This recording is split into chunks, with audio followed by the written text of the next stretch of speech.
Cela fait 3 ans que la guerre dure en Ukraine. Cela fait 3 ans que la population ukrainienne subit les attaques quotidiennes sur son territoire. Cela fait 3 ans que l'Ukraine défend ses frontières.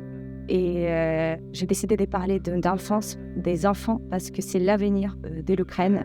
C'est les enfants qui vont reconstruire le pays quand la guerre sera terminée.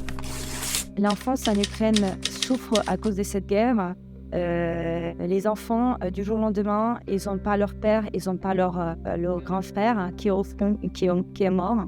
Les enfants en Ukraine n'ont plus de maison. Les enfants en Ukraine n'ont plus d'avenir, n'ont plus de rêve, n'ont plus l'accès à l'école.